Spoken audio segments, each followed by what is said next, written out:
گناہ کبیرہ میں سے ایک گناہ ہے جھوٹی قسم کھانا۔ جھوٹی قسم کھانا یہ ہوتا ہے گزشتہ چیز پر، یعنی ایک چیز جو گزر چکی، جس کا وقت اب ختم ہو چکا، انسان اس بات پر جھوٹی قسم کھائے، یہ کبیرہ گناہ ہے۔ مثلاً میں نے کوئی چیز 10 روپے میں خریدی ہے اور میں قسم کھا کر کہوں کہ اللہ کی قسم میں نے اسے 20 روپے میں خریدا ہے، یہ ہے یمین غموس، وہ گناہ جو کبیرہ گناہ ہے، وہ قسم جو کبیرہ گناہ ہے۔ اسی طرح سے کوئی شخص سامانوں کی خرید و فروخت کرتا ہے، وہ چیزیں بیچتا ہے، اب اگر وہ گاہک کے سامنے، خریدار کے سامنے قسم کھا کر جھوٹی قیمت بیان کرے اور کہے کہ اللہ کی قسم میں نے اسے اس قیمت میں خریدا ہے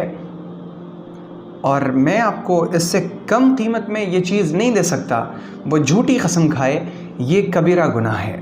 تو گزشتہ کی کسی بات پر جھوٹی قسم کھانا،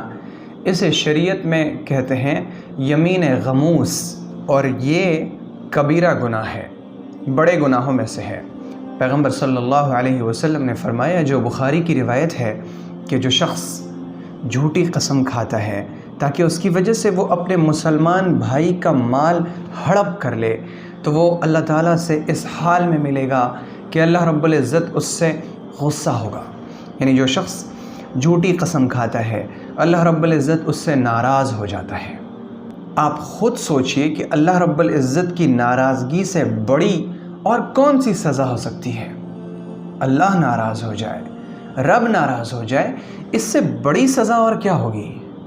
حساس شخص کے لیے، ایمان والے شخص کے لیے، وہ شخص جس کے دل میں ایمان کی حرارت موجود ہو، وہ شخص جس کے دل میں ایمان کی شمع جلی ہوئی ہو،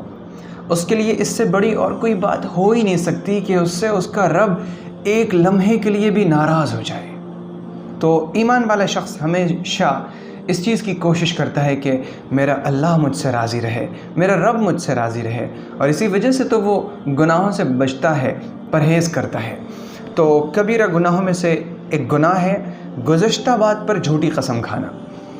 اس کے برخلاف اگر کوئی شخص آئندہ کے کسی معاملے کے سلسلے میں قسم کھائے کہ مثلا اللہ کی قسم میں کل روزے رکھوں گا،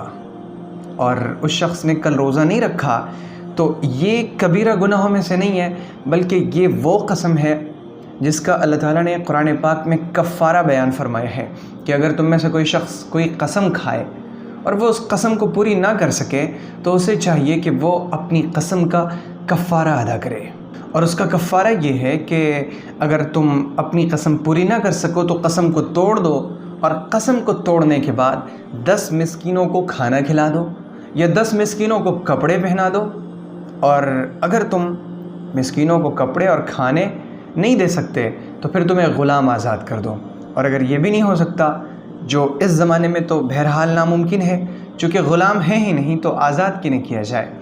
تو اگر یہ سب نہیں ہو سکتے تو پھر تم 3 دنوں کے روزے رکھ لو۔ یہ اللہ تعالیٰ نے اس قسم کا کفارہ بیان فرمایا ہے کہ کوئی شخص آئندہ کی کسی بات پر قسم کھائے اور وہ اس قسم کو پوری نہ کر سکے، چاہے وجہ جون سی بھی ہو، تو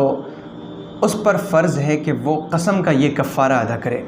اور گزشتہ کی بات پر جھوٹی قسم کھانا یہ گناہ کبیرہ میں سے ہے، یمین غموس کہتے ہیں اسے۔ اللہ رب العزت ہم سب کو گناہوں سے محفوظ فرمائے،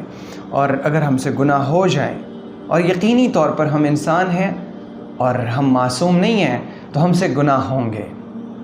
تو اللہ تعالی ہمیں ہمارے گناہوں پر توبہ کی توفیق عطا فرمائے۔ اللہ تعالی ہمیں موت سے پہلے توبۃ نصوح کی توفیق عطا فرمائے، اور ہماری توبہ کو اللہ تعالیٰ اپنے فضل و کرم سے قبول فرمائے۔ اگر آپ کو یہ ویڈیو پسند آئی ہو تو ویڈیو کو لائک کریں اور شیئر کریں، اور چینل کو سبسکرائب کرنا ہرگز نہ بھولیں۔